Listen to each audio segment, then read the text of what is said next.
Okay, there we go.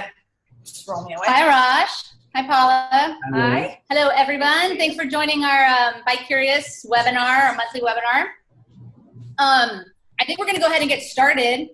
Arash, are you cool with that? Yeah, definitely. Ready to go? Sorry, just getting our stuff situated here.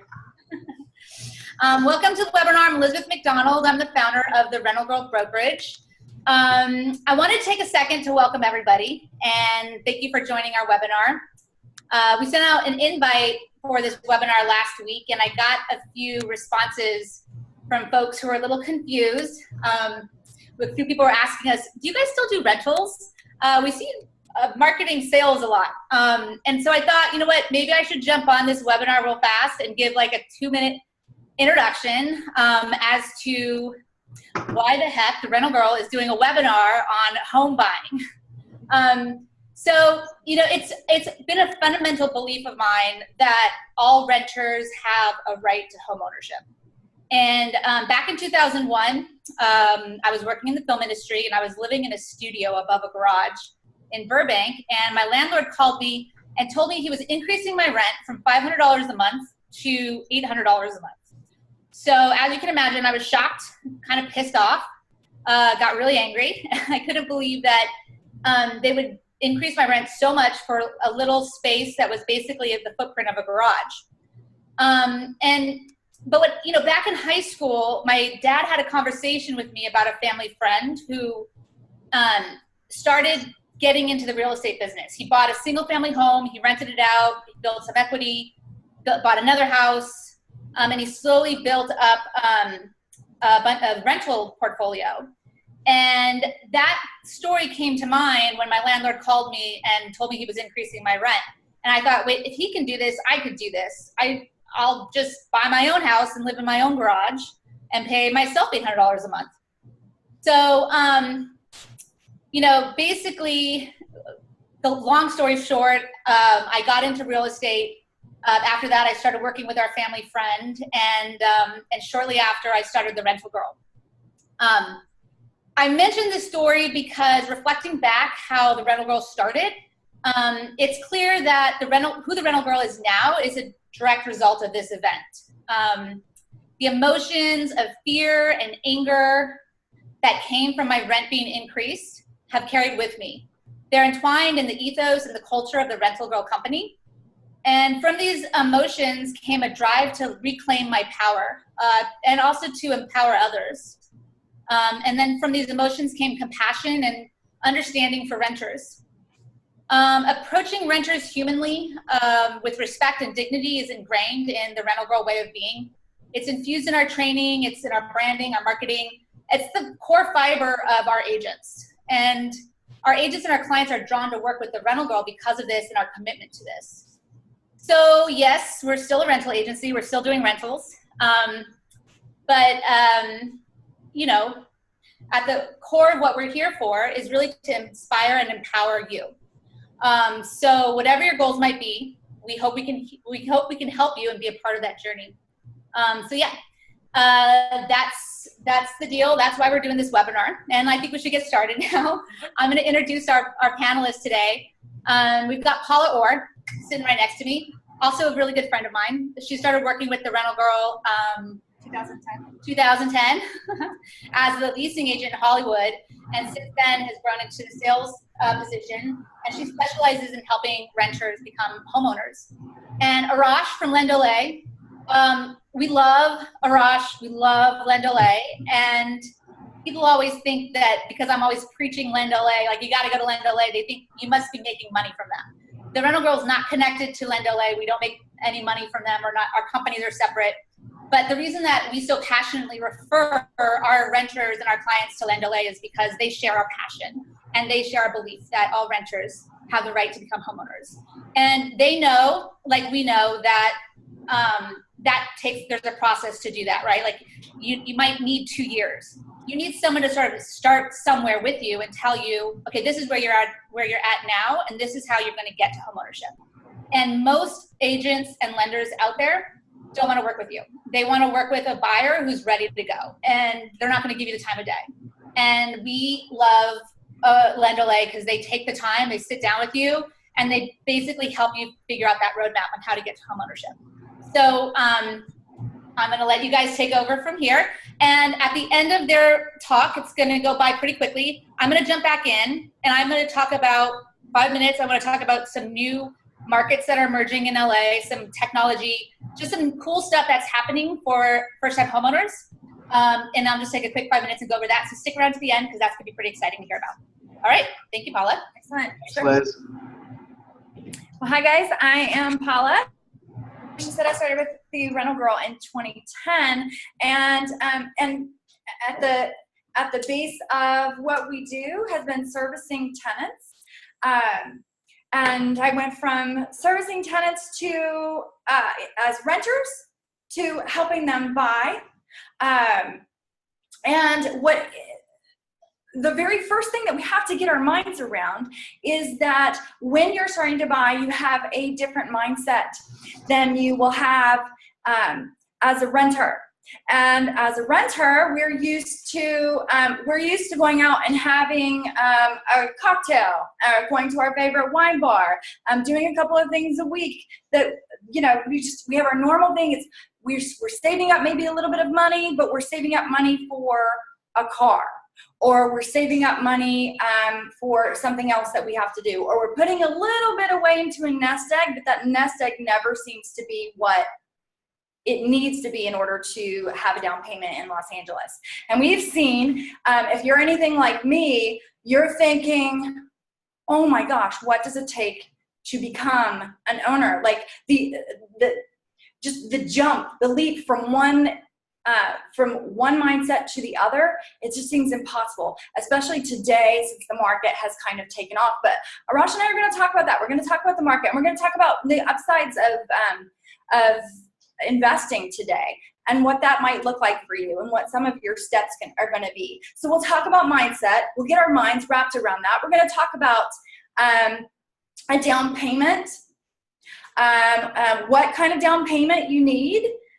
And then, like Liz said, when she jumps in later, she's going to give you some other options and talk about some different things that we have going on that are really exciting. But we're also going to talk about your credit score and ways that you can increase your credit score. And if you're worried about your credit score and all of that stuff, and an income to debt ratio, like, okay, I've got, you know, these student loans, and what do these student loans look like compared to my car loan? And I really need to get a new car. So what kind of car should I be looking for? What should I be looking for as far as doing that? Am I leasing? Am I buying?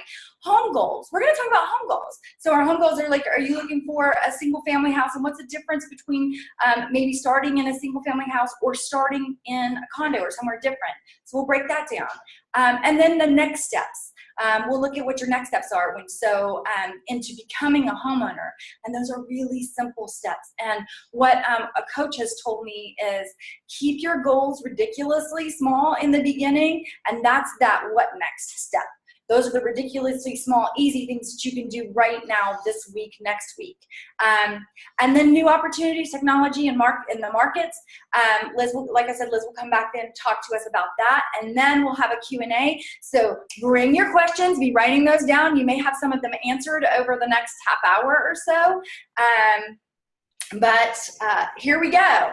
The reason that we call this Buy Curious is, like I said, you're like me, you're curious, you want to know, how do I get to that point? Can I ever get to that point? I thought I could 5 years ago. I thought I'd wait another year or two, and then I waited and the market went up. So if you're in that boat and you feel like I've missed it, I've missed my opportunity to buy, I still want to, but I'm just not sure how to get started. And we're going to talk about that too. So here we go. Let's start talking about a mindset and where we are today. What Scott at LendLA has talked about, and I'm going to kind of steal this a little bit, Arash, but what he's talked about is thinking like when you have this consumer mentality, what we normally do, if we're going to go out and buy something, so for ladies, okay, you're going to go buy a pair of shoes, right? Because you need a pair of shoes. Your sandals they're done. Your tennis shoes are done. Guys, your tennis shoes are done. Ladies, your tennis shoes are done. You can't run a marathon in them, right? You have to go get a new pair. You don't start with Manolo Blahniks. You don't start with a car with a Lexus, right? We don't even think that way. But we get into this mindset where we think about what kind of house that we have to live in, and we want to live in this, we want to live in like the a 3-bedroom, 4-bedroom house with a backyard and a picket fence and have our kids and the whole dream. And that dream is great. But first, you got to think about how to get there in your mindset. And that's starting to save some of those I was talking about going out and buying cocktails, and I didn't like complete that thought. But you can save money by maybe not going out and buying a Frappuccino every day, especially in this heat. You can just maybe go home, make some coffee, get some ice, grab your blender, and mix it yourself. And that little bit of money starts to add up. Arash, do you have any tips about that? Like what you tell people when they're kind of changing their mindset, and rethinking how they spend money?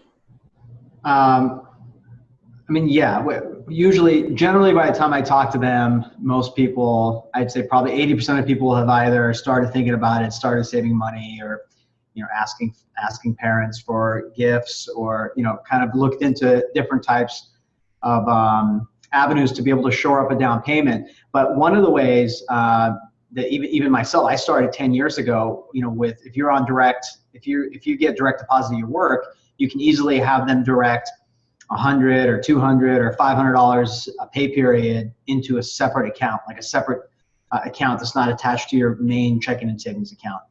That's kind of one little hack that I personally use. I know other people have used. I've seen it on other little news articles about how to save money.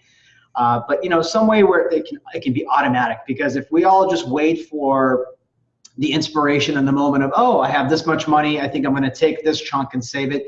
If we try to do it that way, it either never happens or it rarely happens. Whereas if it's set up on an automatic basis and it's just part of the budget, part of life, it seems to happen more regularly. And then, like you were talking about, that little bit or however much it is, it will accumulate over time. Yeah. Okay, good. And I mean, most of you who are watching this, you probably already know that. But again, it's getting into that mindset and just thinking like, okay, this is a good time to start. So let's talk about how long does it take to come up with that down payment? And what are the ways, you mentioned like borrowing some money, but what are some of the ways that you see people going from the impossible, like being renters with just a little bit of savings maybe, to becoming owners? How does that down payment, how do they get that down payment? It's a mixed bag being in LA. I feel like lately there's been a lot of first-time home buyers that we've worked with that have gotten gifts from family members. A lot of times it turns out they're not really gifts. Mom and dad maybe loaned the 5% down payment, and not that we know about this, but it was called a gift, and after the house closed, suddenly there were payment arrangements made to get repaid. We see a lot of that kind of stuff happening in LA because obviously, our prices are up there, so people need to pull from different resources. What was the essence of the question again? Yeah, well, I mean, even one of the participants has asked, like, they're saving a little bit, like they're maybe saving up to $2,000 a year, a little bit every single month. And it's really tough to come up with that money. Some people are freelancers, some people are single. Well, look, I mean, here's my take on it. The reality is, as much as, I've been doing this business since 1996.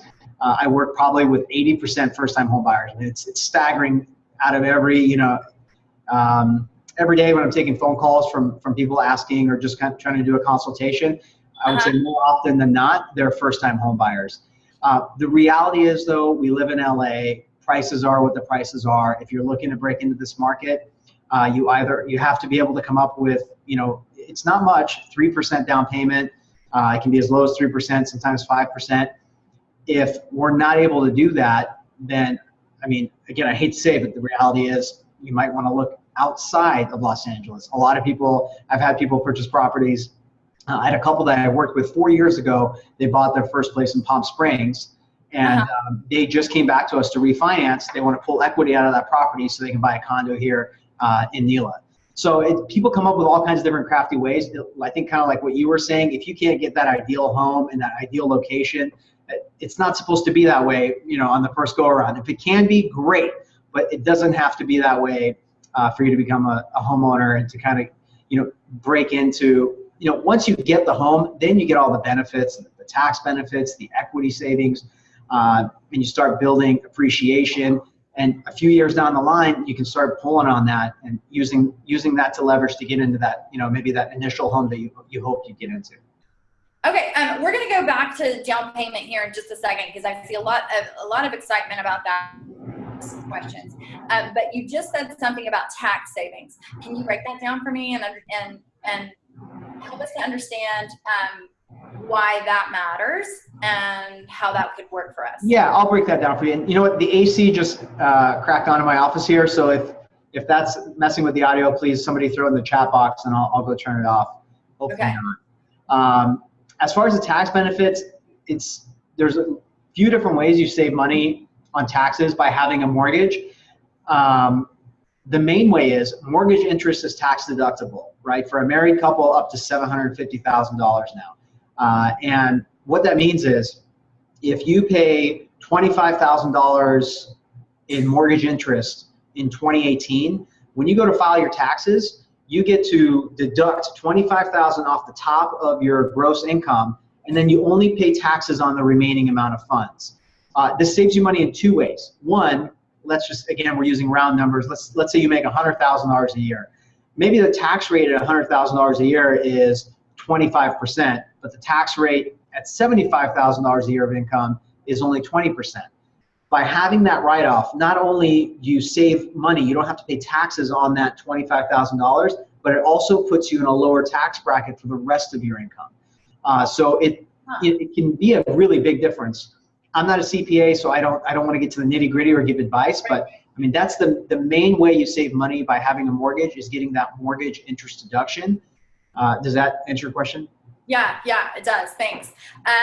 And we might, if somebody else has a question about that, we could maybe come back to that later. But then let's jump back to down payments for just a second. So you were saying that if you're thinking about leaving Los Angeles, you can maybe get a lower percentage of Yeah, it's a big misconception. I get this question a lot. Don't I have to have a 20% down payment? And no, you don't. I mean, back in like the 70s, maybe that was 20% down payment was normal and standard, and that's what you had to have maybe. Nowadays, there's all kinds of loan programs. And it's kind of a multifaceted question, so I can't just give a one-off answer. But what I will say is, if you're buying a condo in LA, you could get into it with 3% down, and that would be using a conventional financing. So it's not anything crazy or hard money loan or anything exotic whatsoever. It's a loan from Fannie Mae or Freddie Mac. It's a great loan. It's 3% down or possibly 5% down. Do you have to have 20% down? You don't have to. The reason people say that is often when you put less than 20% down, you have something called mortgage insurance. Mortgage insurance or private mortgage insurance, it's exactly what it sounds like. It's basically an insurance fee that you pay every month. It's an insurance carrier that insures your loan saying, hey, if Mr. and Mrs. Jones default on this mortgage, we'll cover the losses to the lender if they have to foreclose on this property. It's often not that much. So it's not, if you only have 10% down, the idea that you would wait until you'd saved up to 20% to avoid mortgage insurance, it's a crazy idea because mortgage insurance might be $70 or $80 a month. It's not a deal breaker. You're way better off getting into the property and building equity and saving money on taxes. So each situation is different, but I will say is in our area, in our market, 3% down, that's pretty much, I would say, the floor on the down payment. There are some different down payment assistance programs that we hear about. I get a lot of questions about those. Mm-hmm. They are available. They are out there. They're just very restricted when it comes to income. Sometimes they're restrictive on where the property is. And of course, in LA, in our market, if you have a down payment assistance type of loan, a lot of times it plays against you if you're kind of in a competitive situation competing against other buyers. Right. Okay, guys, we're going to talk about a little bit later. We are going to talk about some down payment assistance programs that that we've actually just heard about recently, but have floored me, and Liz will walk you through that because she's a little bit more well-versed in it, but it's pretty exciting to see that happening. Okay, well, let's talk about credit score for a minute, and then maybe income to debt ratio. So let's say somebody's got a credit score. They come into you. They say, "Hey, Arash, I'm ready to buy. I have $25,000 saved. I know that's not 20%, but I have $25,000 saved. I make $75,000 a year, and my credit is 650. That's great. What do you say?" Well, it just depends. We got to look at the whole situation. We got to look at the whole scenario. Right. While a 650 credit score is not a bad credit score, Okay. it's also not a great credit score. So I would say a 650 is like a B, right? Well, wait. So you say a 650 is like a B. So hang on to that for just a second. Okay. So, and some credit reporting agencies, what they do when they report your credit is that they'll give you like an A. Like sometimes you can even get an A if you've got like a 680. It just kind of depends on the different a 680 or 675 or something like that. It's still possible to see A on there. It just depends on maybe that debt to income ratio, which we'll talk about in a minute, or whether you have revolving debt, which is like credit cards and stuff like that, or installments, which is like your car or your student loans, which go into that. So there are different kinds of debt, right? And Right. that all goes into the credit score that you get. But normally you want to try to get your credit score, like where's an ideal credit score? I mean, it's a tough question to answer. Obviously, if your credit score is over 700, that would be ideal. The 650 credit score, the issue is not even an issue really, but if you have a 650 credit score and you have a very small down payment, then we're forced to look at something like an FHA loan, which is a great loan. We do a lot of FHA loans here at LendLA. It's an awesome way to get your foot in the door. The only kind of little challenge with FHA loan is in order to break into a condo using FHA financing, the condominium itself, the project, has to already be approved by HUD. It has to be an FHA approved condominium building. And how often do you see that happening? So it's maybe 15% of the time, 20% of the time. So it just makes it tougher. It takes a little bit longer to be able to find the condo. So if you're 650 credit score, 25%, $25,000 down, you're probably looking at for a condo anywhere, in our surrounding areas, right? So it'll just make the house hunt, it'll take a little bit longer. But again, should not be deterred because we close these all the time. If you spend the time, you put in the legwork, you will eventually find the condo that's FHA approved, and it happens all the time. So a lot of people will tell me, "Oh, I don't want to start looking because I think the competition is going to have more money down than I do, or the competition is going to have a better credit score." And I hear this stuff all the time. And on the flip side of the coin, we have people that with marginal loan approvals where they just barely got the loan approval, and they get an escrow, they close on a condo and they move in. So the last thing I ever want to do is deter anybody. If we truly can't qualify, if we truly can't get into the market, then we're first to tell you we don't want to waste your time. Right. What I want to do is tell you, hey, here's the reason why we don't qualify now. Here's steps 1, 2, and 3 of what you need to do over the next 6 months to get you in position so you can start writing offers. And is 6 months a realistic time span for people to be waiting, or for people to be working on their credit? Absolutely. If it's a credit thing, oftentimes we can do rapid credit rescores. So depending on why the credit score is low, there's all these tips and tricks that you can do to get the credit scores to shoot up. Now, if it's a real issue, we've got a bankruptcy or a repossession or something more serious, then obviously it takes a little bit longer. But a lot of times we're able to get people's credit scores to rebound in a real short period of time. I'm glad you mentioned that, because we're gonna share one tip about that a little bit later today. But you probably have even more of those that you can talk to the buyer, prospective buyers about when they come in. Great. Let me, if you don't mind, Alex had asked a question and it's like flashing in front of me. So I'll answer real quick. The question was, can you use 401k funds as down payment towards a first time home? you absolutely can, and it's happening more and more often. That's another way people are able to put together down payment funds. A couple different ways you can do it. The first thing you have to do is you have to reach out to your 401k administrator and find out what provisions they have specifically for that, for you to be able to tap into the funds to use for a down payment on a house without obviously getting penalized for early withdrawal. And a lot of the 401ks, they let you borrow up to 50% of the balance that you have in there and use it for down payment on a home. And the cool thing with that is you're borrowing it, you're even paying like a small amount of interest, oftentimes 2 or 3%, but guess who the interest goes to? It goes to you, because you're basically paying it back to your own 401k. So the 401k option is a good option. If you have a 401k, you just basically want to reach out to HR and find out if you can use it as a first-time home buyer. And then what a penalty might look like if there is one. Well, there is no penalty at all. So they either have some provisions in place where you can borrow against your own 401k, borrow from yourself specifically for buying a home, or of course, if you have a large 401k and you want to cash it in, then you have to talk to your CPA. I think you get hit with like 50% of it, so it's not a great option. But more often than not, actually, I have somebody right now in an FHA loan, so 3.5% down. They're buying a house out in the Palmdale area, and they went out there because they just wanted to break in. But it's like a $400,000 house, and they're using the entire down payment. 3.5% is getting borrowed against her 401k, and it's working out. It's working out great. They're gonna have a hell of a commute on their hands, but they get a home, they get the tax advantages, they worked out the numbers of their CPA, they're saving just an outrageous amount of money by paying a mortgage instead of paying rent, so it makes sense for them. Yeah, okay. Well, let's talk about those investments and what they look like. And I see more questions coming in about IRAs and Roths, and we'll talk about that and benefits for teachers and veterans, because those are out there.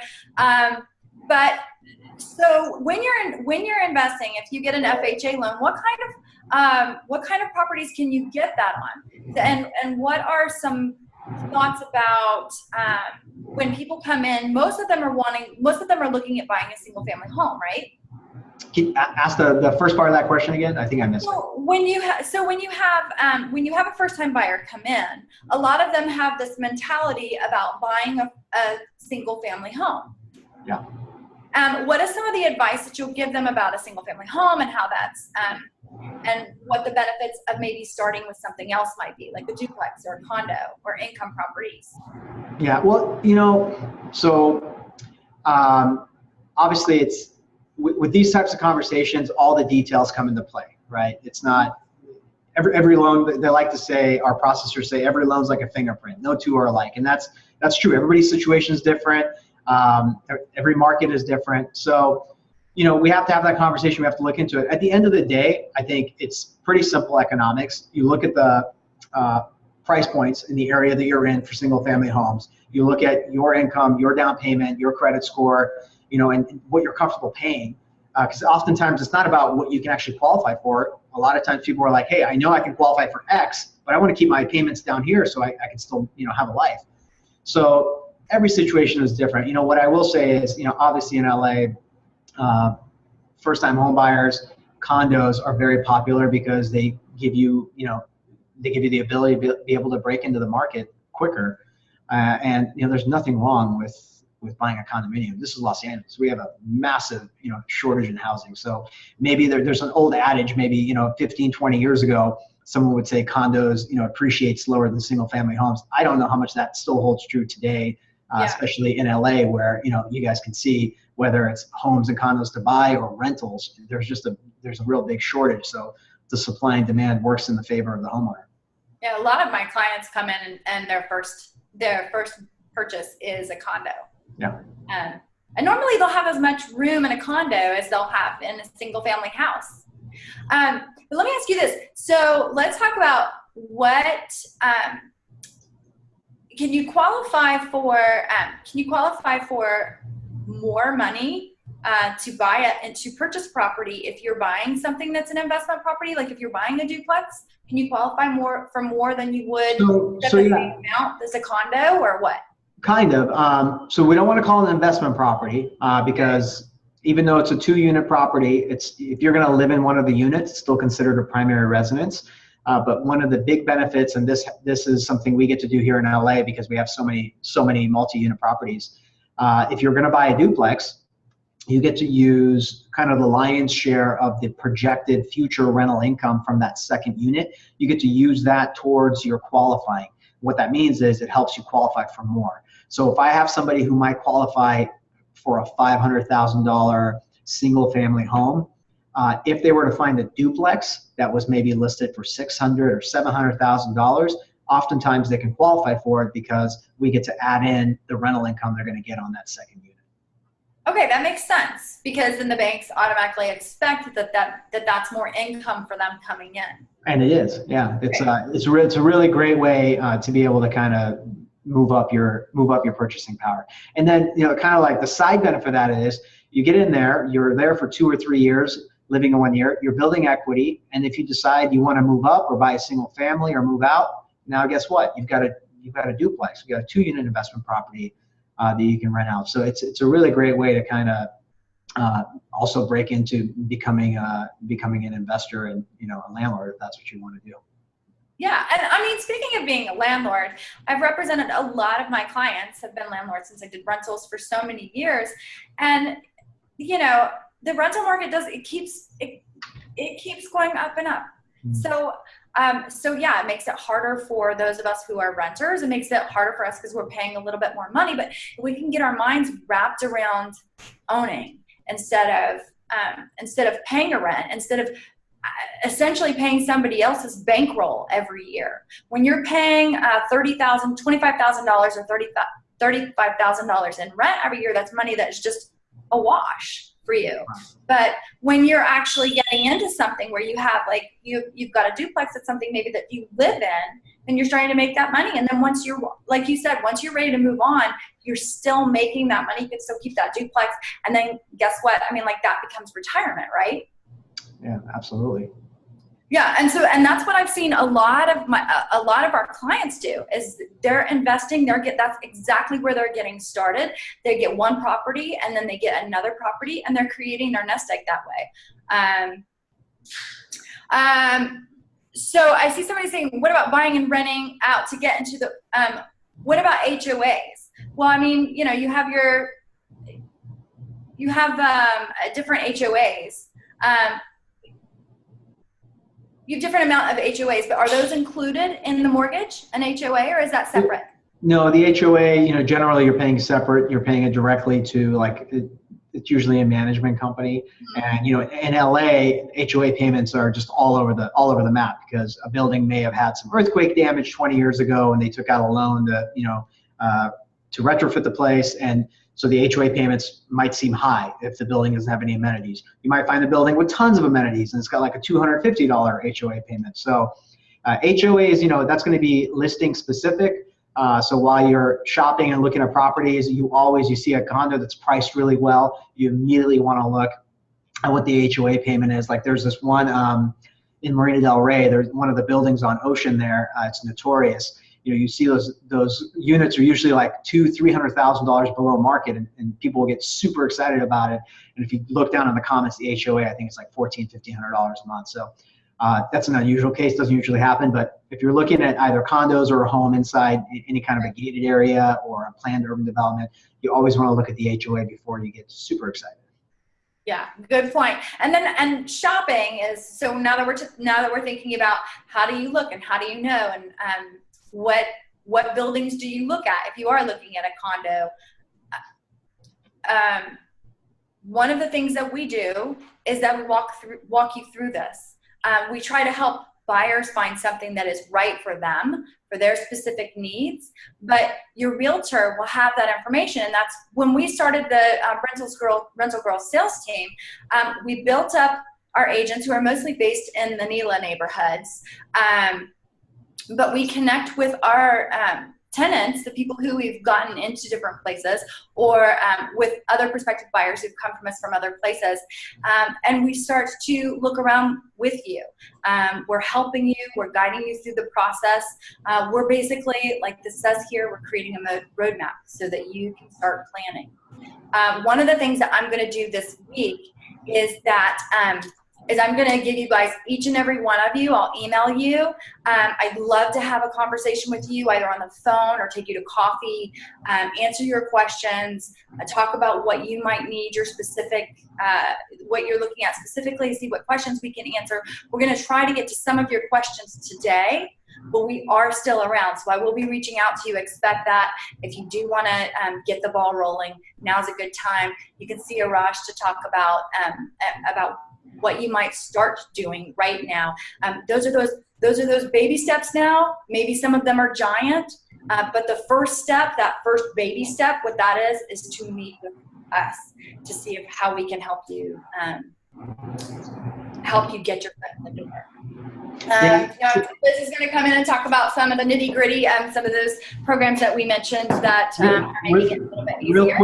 Real quick, if I can, I noticed there was a few questions we weren't able to get to answer. I'm more than happy to field these questions, so I'll type my contact info in here later, and that way we can kind of answer each one specifically, because some of them are pretty detailed, and probably a one-on-one makes more sense. Yeah, totally. And we'll have some time for Q&A as well in a few minutes. Great. Okay, so I wanted to quickly jump in and just give the viewers out there some tips and some an update on really what's going on in the market right now. Some exciting things. As the rental girl, we work with a lot of renters, first-time home buyers.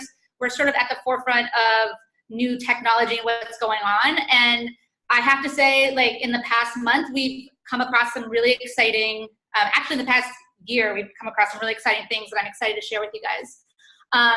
Well, first of all, boostmyscore.com. It's an excellent website to just write it down. You might not need it right now, but when you are ready to buy and you find that, you go to Arash and he's like, great, you've got the down payment, you've got the income, but your credit score is just 20, 30 points too low.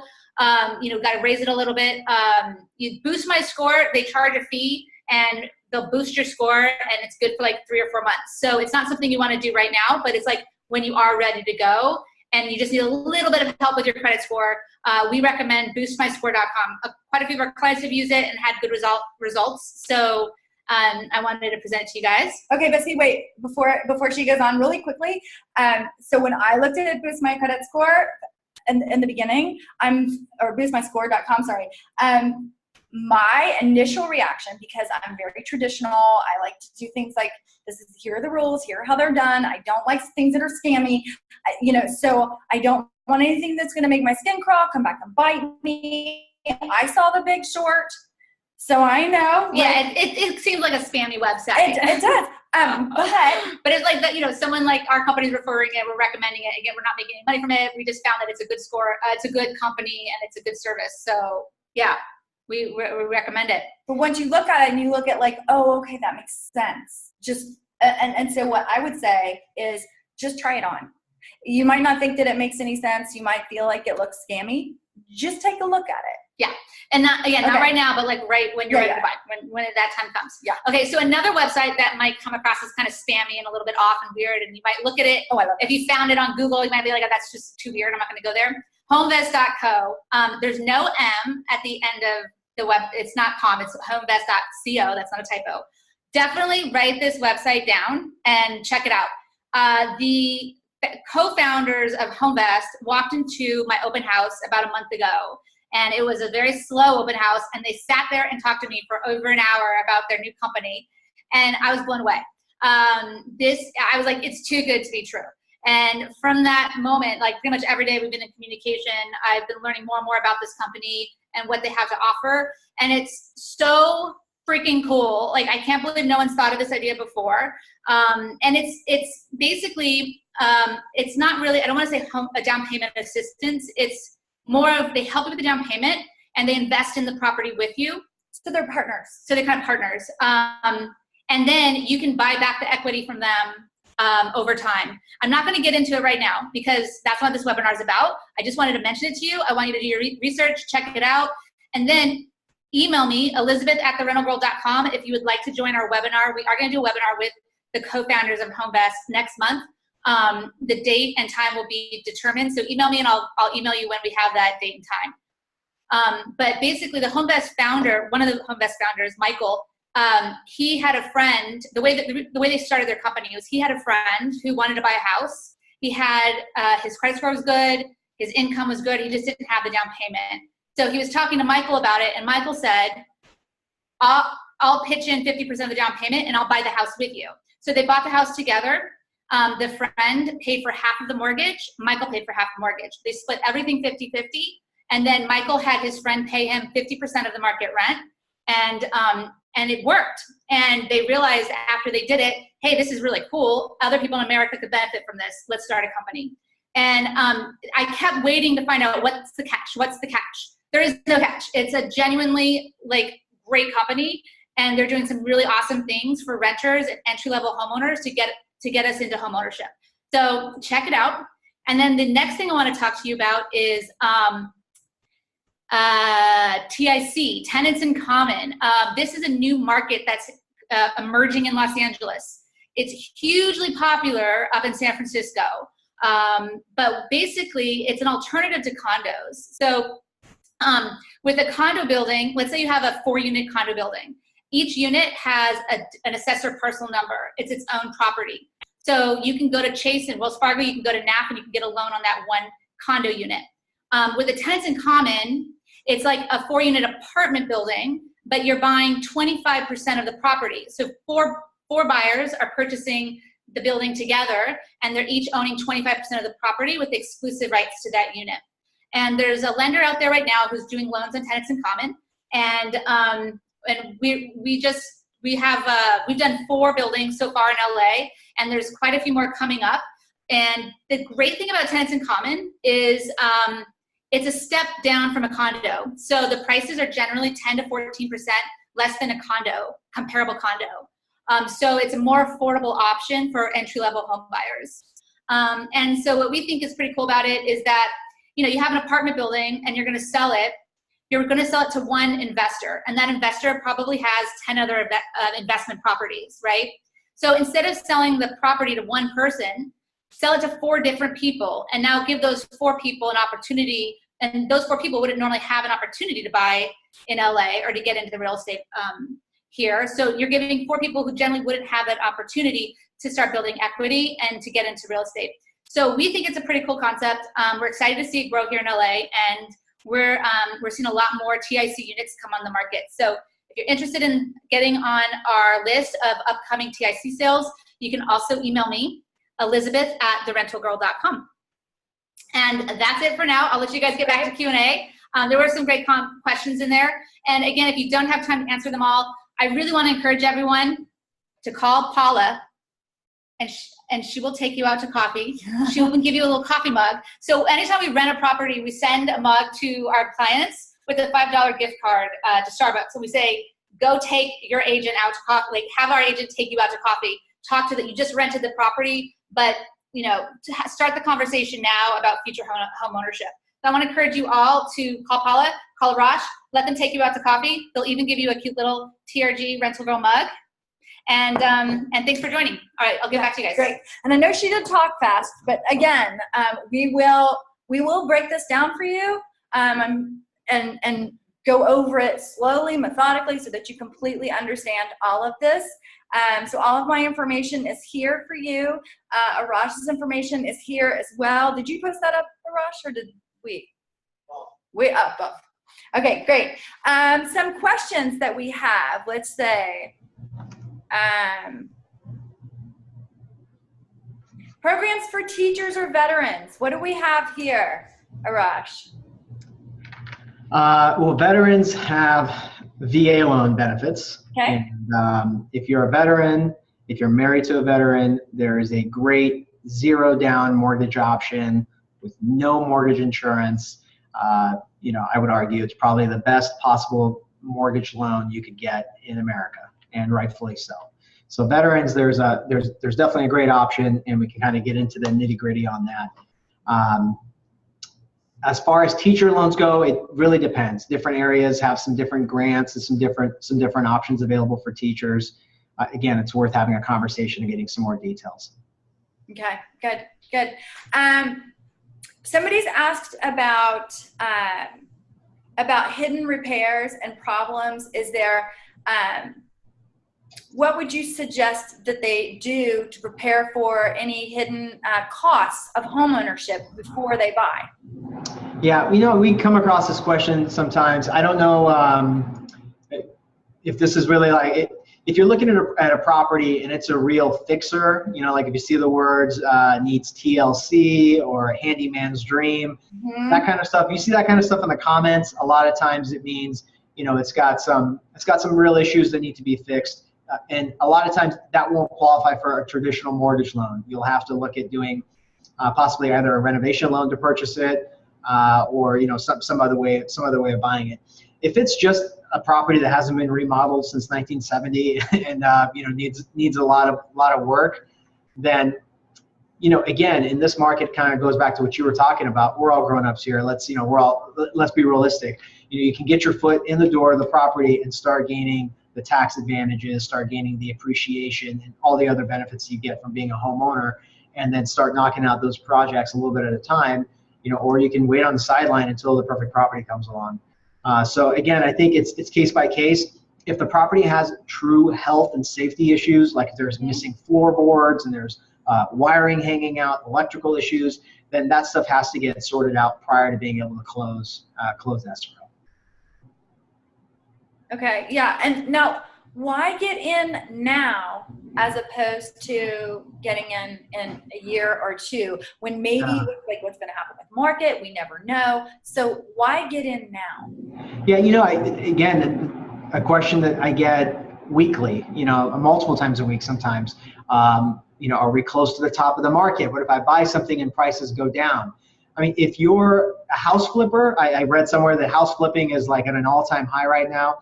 If your plan is to buy the property, hang on to it for about 6 months, and then flip it for a profit, then maybe you need to figure it out and figure out what the risk versus reward is on that. Okay. If you're a renter who's looking to buy a home, if market values dip 5 or 10%, that doesn't change the tax benefit you get. That doesn't change really any part of the calculus of the benefits of being a homeowner. And you got to keep in mind, you're living there. So even though a home is an investment, it's the place where you live. So whether or not there's going to be a slowdown or a slump, I don't know how much that plays into whether or not you keep paying high amounts of Los Angeles rent or you decide to take the plunge and buy a property. I'm not sure. We got to sit down and look at the details. What I will say is this. I've been doing this since 1996, so I've seen a lot of ups and downs. And yes, I did start when I was in 7th grade. Thanks for asking. I've seen a lot of kind of cycles come and go. And of course, the last one was terrible, almost brought the entire financial crisis. It did bring the whole financial markets to kind of their knees. It's a much different situation than we have now. If you look at what's going on, the reason prices are high, the reason competition is so stiff, and I think Paula will agree, we've got a serious shortage of inventory. There's not, the inventory is low. There's, way more demand. There's a lot more buyers out there looking to buy property than there are homes for sale. So that's kind of like the opposite of what happened last time. It's the opposite of a bubble, right? These days, you have to prove you can afford the home. You have to put real skin in the game by means of a down payment. We're not going to see foreclosures like we saw last time because anybody who got a mortgage in the last few years really had to go above and beyond to prove they could afford that house. And then, like I said, on the flip side, until the supply and demand ratio changes, it's hard to imagine some kind of a bubble bursting because again, when you've got something that is in short demand, you've got a bunch of people trying to get at it. Generally, that does not a bubble make, if that makes sense. Do I believe we're closer to the top than we are to the bottom? Well, yeah, obviously. It's been several years of great appreciation, and the market's been hot. But I have to say, at least for our market in Los Angeles, with the housing shortage that we have, and kind of the demographics and the amount of people that are pouring into the city, the idea that all of a sudden we're going to see prices crash 10 or 20%, it's just not. It doesn't pass muster, unless there's some crazy, overseas event or something else that contributes to it. I don't know. Does that make sense? That's just my opinion. Yeah, that does. Another question that we have here, it's a really good question. Kira O'Donnell asks, he says, I have a decent bundle of savings, but my income is extremely up and down because I'm in the entertainment industry. Now we see that a lot. People that are in the entertainment industry, they make like 1 year, half the year they might make $150,000. The other half of the year they might make nothing. The next year they might make less. The next year they might make $300,000. It could go like, it can be wonky. But if you have a good amount of savings, what are your chances of getting into a house? And what if you have decent savings, but you don't necessarily have 20%? So to answer the first part of the question, we're in Northeast LA. I'm in my Pasadena office now. We also have an office in Highland Park, and we have one in Atwater Village. And you might be surprised to find out we've got a few people in the entertainment industry who live around these parts. Right. So, we get our fair share of people in the entertainment industry. And if you're dealing with a lender or an underwriter that's, sitting in Phoenix or, sitting in some operations center, in Bakersfield, you might have people that have a hard time looking at that income and calculating that income.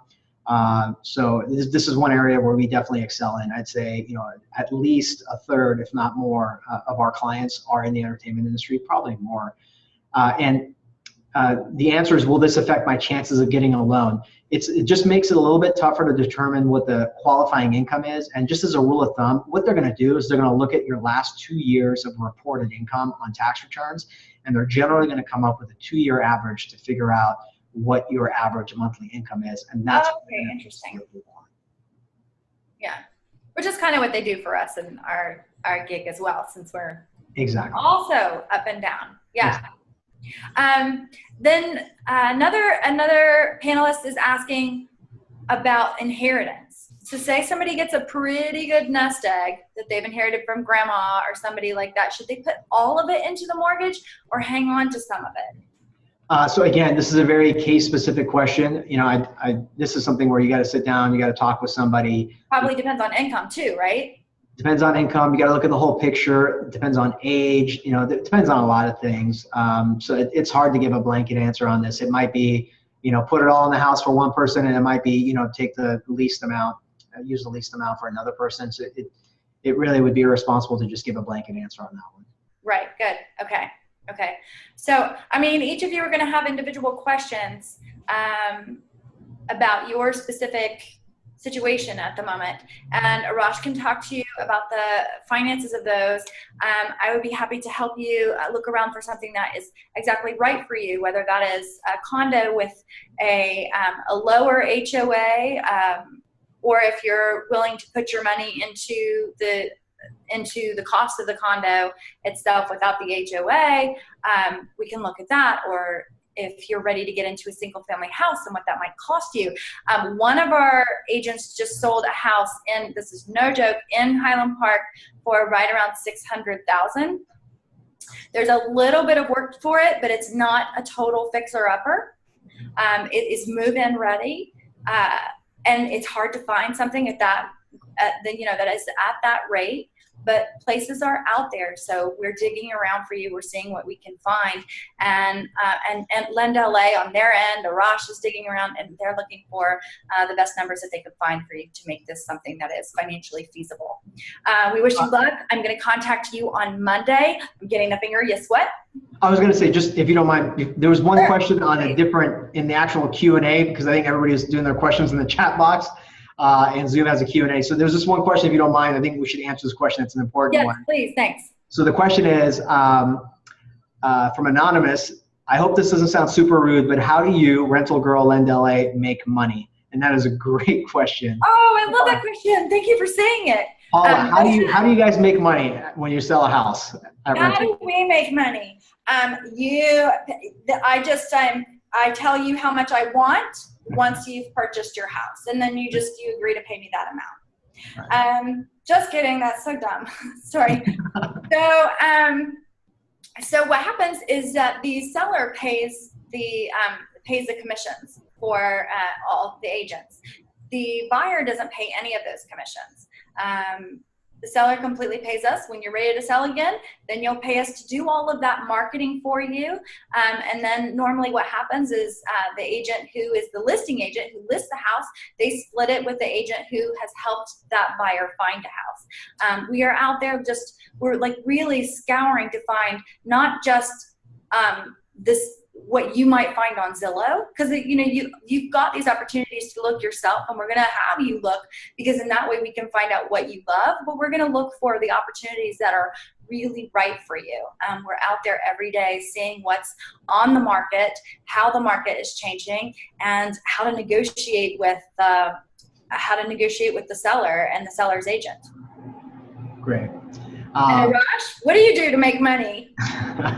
Well, so lenders in general, back before the financial crisis, you would be able to charge clients money, you would get reimbursed money from the lender, sometimes you get money from HUD. There was all kinds of different ways you could structure loans. One of the best changes that came out of the some of the legislation that went into place after the mortgage meltdown in 2008, it's all very regulated and it's very, very simple.